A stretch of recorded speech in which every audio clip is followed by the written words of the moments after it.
Hey up viewers and viewers, my name is General Red Strategist. Welcome back to So You're Being Hunted. This is episode 458. So, last episode I failed my challenge, of course, my Crow and Toe challenge.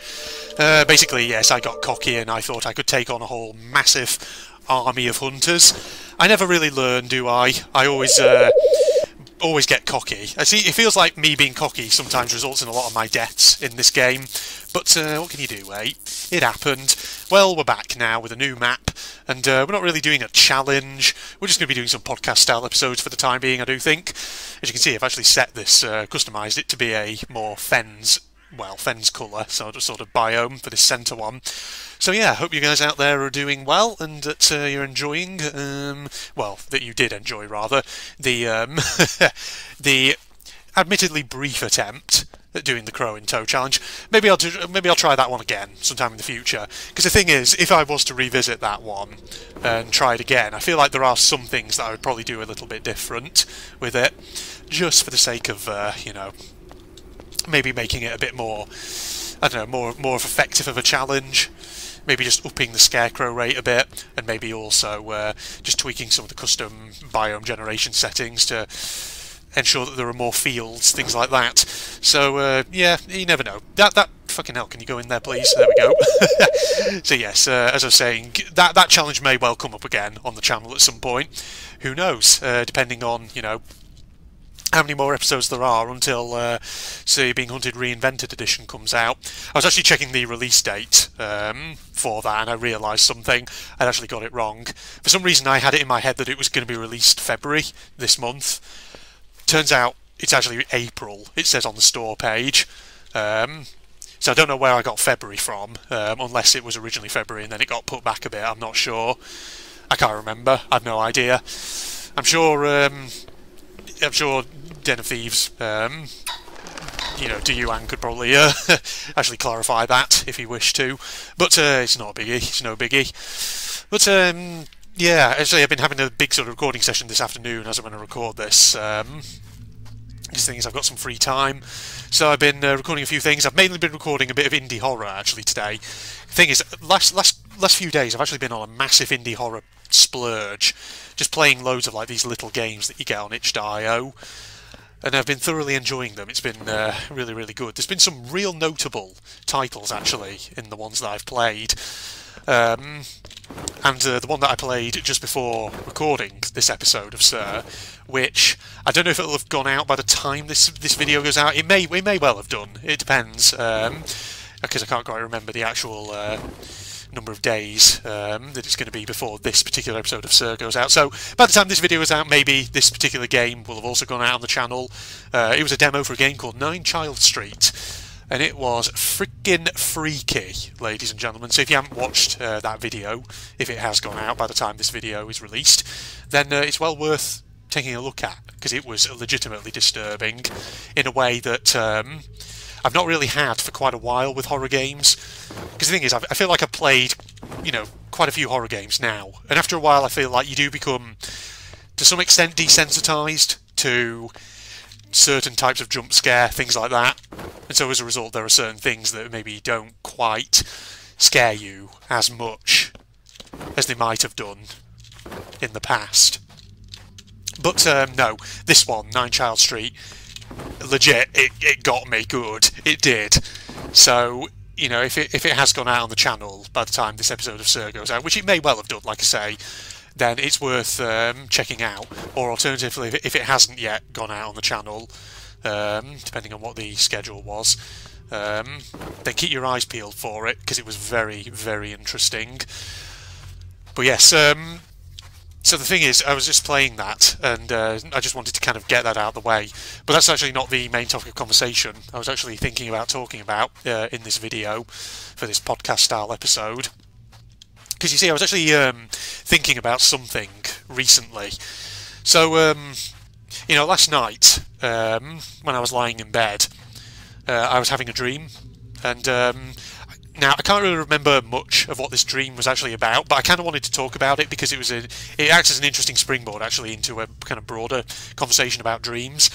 But this dream I was having, whilst I can't really remember much of it, there's one little element that I can sort of remember, and that was one of the people who actually appeared in this dream. So, thing is, you know, when people have dreams and, you know, other people appear in them, typically it'll be people they've met in their waking life, or it might be one of those things which sometimes happens where your brain sort of combines faces of people that you've encountered before to sort of generate essentially a new person, if that makes sense. But in this case, in this dream that I had last night, the night before I record this, basically one of the characters, one of the people who appeared in my dream was this older guy who must have been sort of 50s or 60s, somewhere around there, and during the dream I didn't really recognise him or who he was, but it was when I woke up and like a couple of hours after I'd had the dream that I was like, hang on a minute, I fucking recognise that guy who appeared in the dream. I remember him. So, me and Phil, we've talked before, during my Serial Being Hunted series, about old, I think, oh god, can I get that please? Take that, just to distract him. Come here, there we go. Alright, if you just bugger off please, that would be very nice. So yeah, me and Phil have talked before in my Serial Being Hunted series about how I used to have a part-time job back in my undergraduate student days. I used to work in a supermarket cafe, and essentially this dude who had appeared in my dream last night, after a couple of hours of thinking, I realised who he was. He was a guy who I actually do vaguely remember as being a regular customer at the place where I used to work when I was an undergraduate student. It took me a while to recognise him, because here's the thing, I haven't seen this guy in years, because of course basically when I used to work part-time at this supermarket cafe, I worked there for about 4 years or so. I worked there for the 3 years that I was an undergraduate student, and then I worked there as well during my master's degree, but then when I went on to do my PhD, I had to unfortunately resign that job because of the conditions of my my grant, for my research grant. Basically, one of the conditions was I have to be concentrated on the PhD full time, so can't really have any like side jobs or anything like that. So yeah, I had to resign from that job.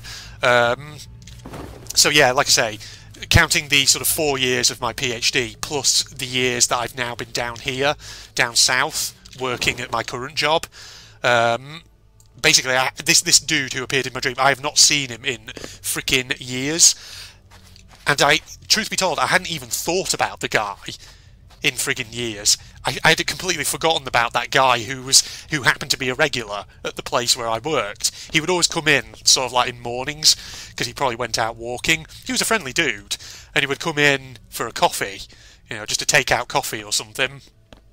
And yeah, but I'd completely forgotten all about his existence. Here's the thing. And then for some reason, just randomly, in a dream last night, he popped up. And I don't know why. It's just one of those weird, inexplicable things that happens in dreams. Just random faces of people who you haven't even thought about for so many years. Suddenly they just reappear for completely unknown reasons. It's like your brain suddenly thinks, oh yeah, remember that person who you met so many years ago? You didn't really even know who they were. They were just that guy who was, you know, they were just that person who was a regular at the place where you worked. Yeah, so yeah, let's bring that person into the dream, because why the hell not? But you know, that sort of got me thinking about just dreams in general.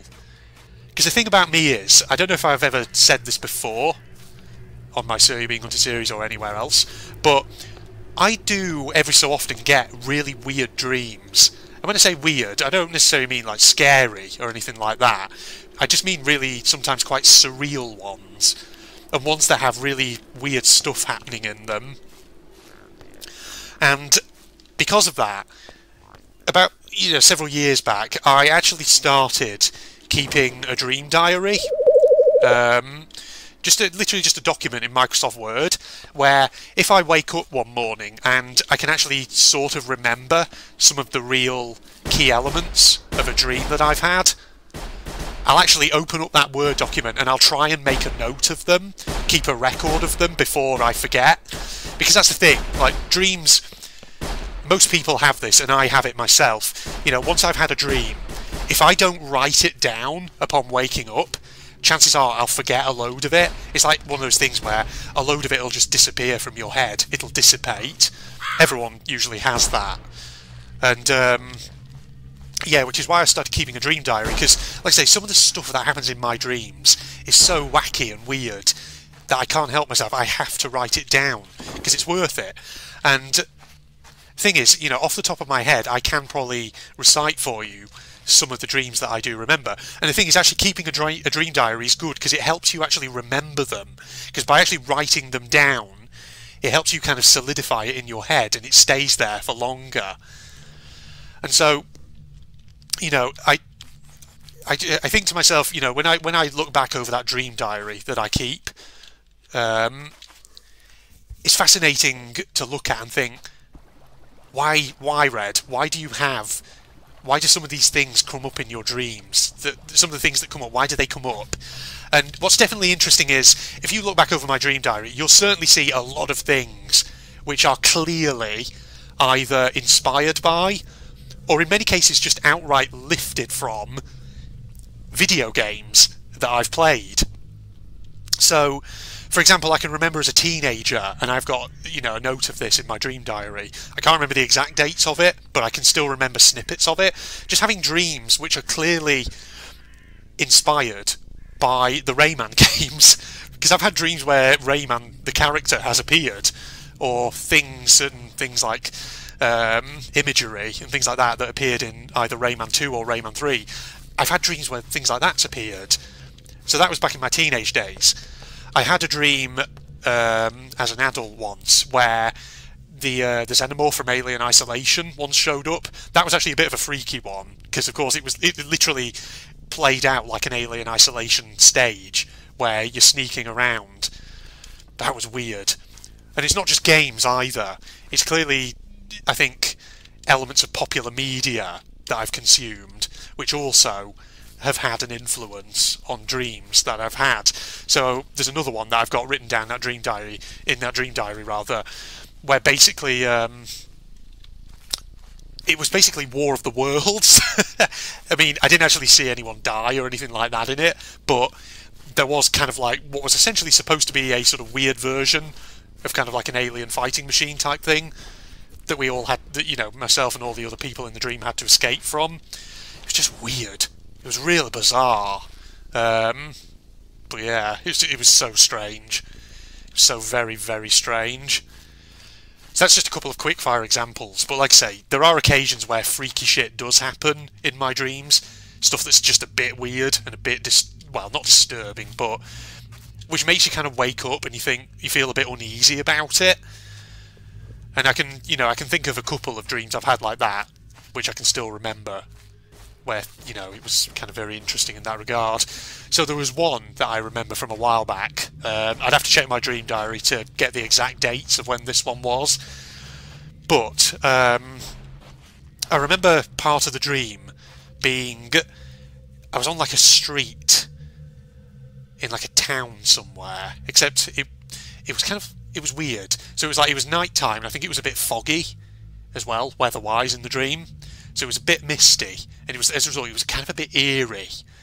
And the idea was that this town was kind of very quiet, and I'll give you a sense of what the architecture in this town was like. It was kind of very sort of like stone-bricked warehouses all around me, like big buildings. And so in that sense, it was a bit sort of dank, a bit dingy, this location. But every so often I was like wandering through these streets, and they were like cobbled streets as well. So it was kind of like old-fashioned a bit, like a town in a bygone era. It was very strange.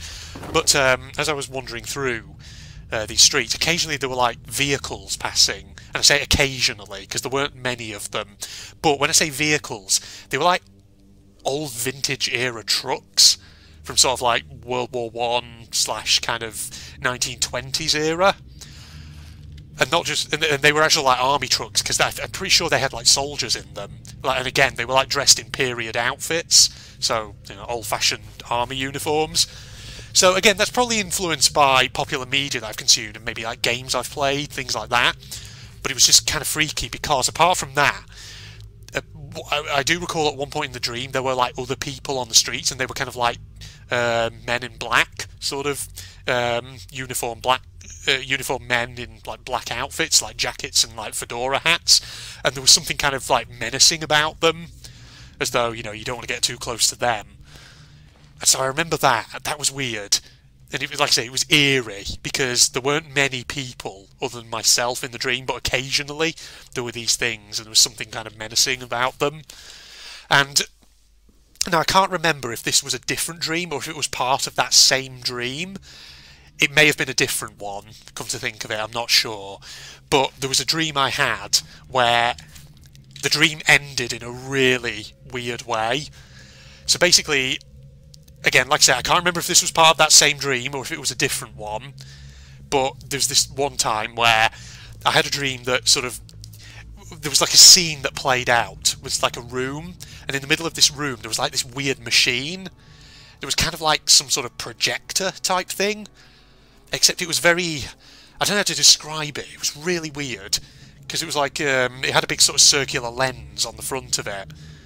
And so it was like a really smooth, kind of curving, flowing, its shape was very sort of curved and flowing. So it was kind of a bit futuristic in that sense, but at the same time there was something quite archaic about it. I really don't know how to describe it. It was very strange. But like in the centre of this lens, there was like a sort of you know how sometimes when you're on YouTube and it has that buffering thing where it's like the dots flashing in a circle? It was kind of like that in the middle of it. And then there were like 3 people in this room, and it was like I was watching a scene play out as like a sort of. It wasn't like I myself was there in the room. It was like I was watching it from kind of like an omniscient sort of perspective. And like I say, there were 3 people in this room. So there was like a young man who was wearing like a suit, and I think he had like very thick rimmed spectacles on, and like dark brown hair. Then there was like an older man who was like a military officer in, again, like an old-fashioned sort of officer's uniform from kind of like the sort of World War One, World War Two era, somewhere around there.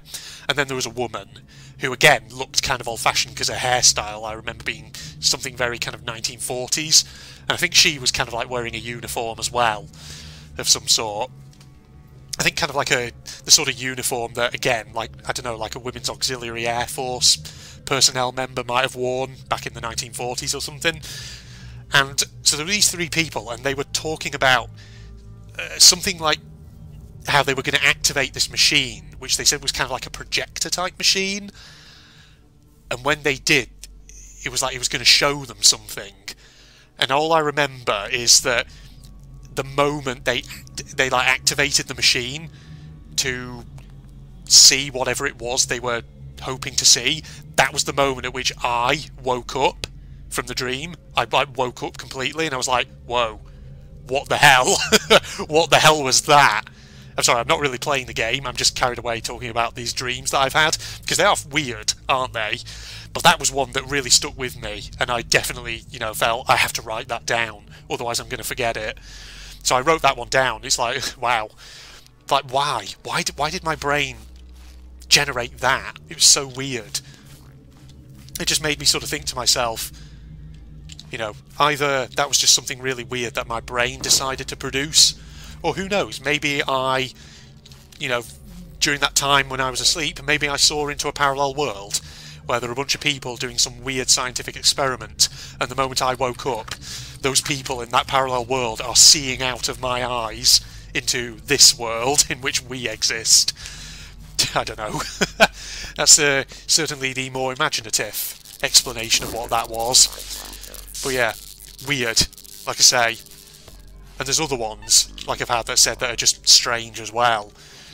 So that's another one that I remember having quite a few months after that one that I've just mentioned, where I was kind of like, I was on like a country road, somewhere in the middle of a forest.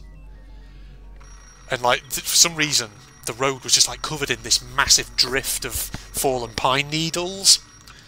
And I remember at one point coming out of the edge of the forest on like a coastline, and it was very sort of grey, very it wasn't a very lush forest or a very lush coastline. It was very grey, kind of wintry and a bit cold.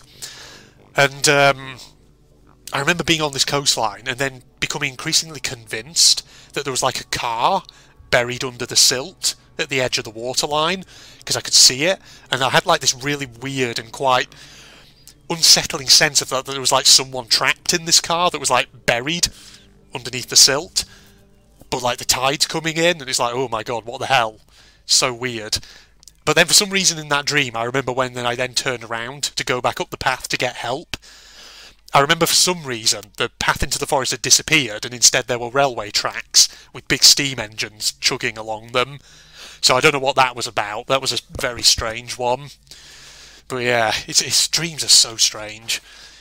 It's just like all the, you know, all the day's insanity probably combining into these weird images and whatever else have you. But yeah.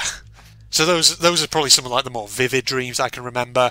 There's like another one that I can remember from fairly recent months, I think, where I was like in an open countryside area, which probably was quite heavily influenced by this game, in fact, by So You're Being Hunted. So like an open countryside, and I can remember I was like running through it, and I had this sense that there was a guy following me who was hostile, something like that.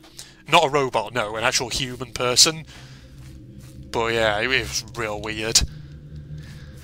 The thing is, like, you know, even if sometimes I can't remember specific images and things that happened in, well, specific images of things in dreams, there are times where I can still remember, like, recurrent elements, things that have kind of occurred across dreams. So I remember as a teenager, when I was back in high school, there was one recurrent element that I often had in some of my dreams, and it usually played out as in the sense of I'd be like in a hallway or like a large room, and there'd be another person there, and who that person was kind of irrelevant. I don't think that it really mattered who the person was, but that person who was in the hall with me, they would have like a bouncy ball or something, and they would throw it. But the thing is, they would throw it really hard, so hard that this ball would like be reverberating, just bouncing off the surfaces like crazy. And I remember those scenes in these dreams always being kind of stressful, because I'd be like, no, what are you doing? Stop throwing the ball so hard like that, it's going mad. And I'd be like trying desperately to like slow this ball down before it just went out of control. And that's, like I say, that's something that I just really remember from my teenage years as a recurrent element in dreams. But that's not the only recurrent element I've had before. There's also a recurrent element, I think this was in sort of my early 20s, that I sometimes had in dreams, where I would have so many dreams where I'd feel like my teeth were crumbling in my mouth, which was always really fucking unsettling. So there was that. And another one that I seem to remember as being a recurrent element in dreams, again, possibly in my late teens, early 20s, was scenes where I'd like be trying to walk or run, but for some reason my legs would feel like they were really heavy, and as a result I couldn't really even like straighten up. I couldn't even like stand up straight. I'd just be like crawling along really slowly, unable to stand up properly. And I sort of look back on those recurrent elements and I wonder to myself, are they perhaps maybe signs of stress in my waking life, something like that? That maybe there was stuff going on at that time which was stressing me out on a kind of unconscious level, and as a result the reason why I had those recurrent elements of those dreams was because that was my brain's way of trying to convey, look, there's something here which you know, you need to see to in your waking life because it's causing a few issues, which probably would make sense because you know, at that sort of age, when I recall having these recurrent elements in my dreams, I would have been, you know, a student, and I would have probably been worried about stuff that was going on in my studies, maybe in my part-time job, stuff like that. It's just weird. That's all I can really say. Okay, I just realised I've not deposited that other device piece of mine, which is going to be a bit of an issue, isn't it? Unless I can do some inventory management here. No, that's not going to work, is it? Hold on, let me just adjust some things around. Let me put that there, let me put that up there. So we need like a 4x4 really here, don't we? Let me put that there. Can I move that there? Can I move that one there? That's still got a corner piece, which is kind of in the way a bit. Let me just push that back across and put that there. Ah, there we go. That should be able to free that up. Nice. Oh, it's only a small one anyway, didn't matter. I thought it was going to be a big one. That doesn't matter then. Alright, so yeah. So yeah, like I say, those recurrent elements of some old dreams of mine, I assume they are just signs of stress in waking life. That's how I always interpreted them. That's the thing, you know. I don't necessarily think dreams are necessarily always indicative of, you know, there isn't necessarily some deeper meaning to dreams, that's what I'm trying to say, but I think that dreams can be manifestations of various things perhaps that reflect not just memories but also maybe emotional states that you're in at certain times in your life. I think that's probably what can sort of influence them, and as a result they play out in certain ways. Yeah, interesting stuff, you know. So let me know in the comments, ladies and gentlemen. You guys out there, have you ever had weird dreams? Can you remember what they were? Do you keep dream diaries? Records of things that you've seen in your subconscious? Yes, it's interesting. And, you know, there's probably a lot of dreams I've had before which I've never been able to record in my dream diary just because I've never really been able to remember them well enough to be able to actually make a record.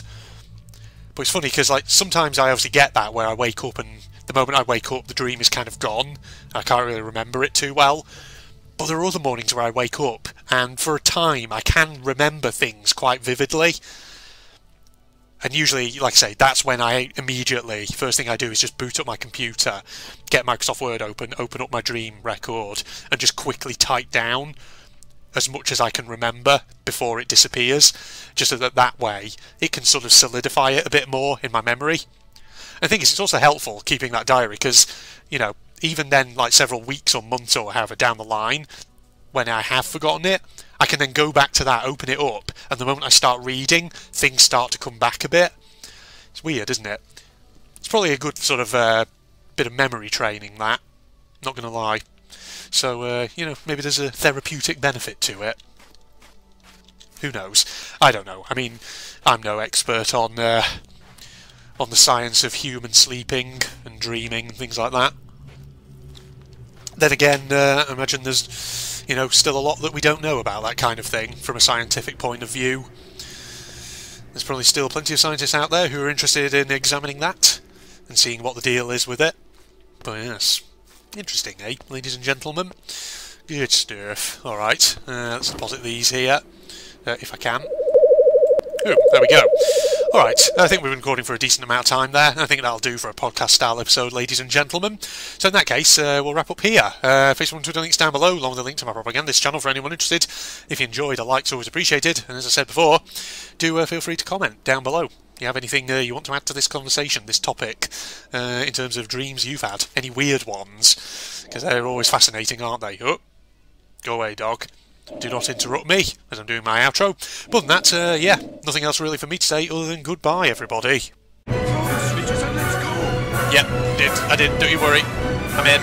Don't you worry, old boy. Right, here we are. Yep, we're going all where eagles dare on, aren't we, here? Okay. Are we moving? Yeah, we are. You know, I don't need you telling me what to do, Pops. Until you prove yourself, I don't care what you should newspaper. I've trained you for 6 months, and I know what each of you do before they do it. Cancer Faust, that's not good. You're a liability that could get us all killed. So shut up and follow my lead if you want to live long enough to write your precious story. I'm over here, but I actually kind of agree with him. Incoming! Uh-oh. Panzer Faust on them. Will do.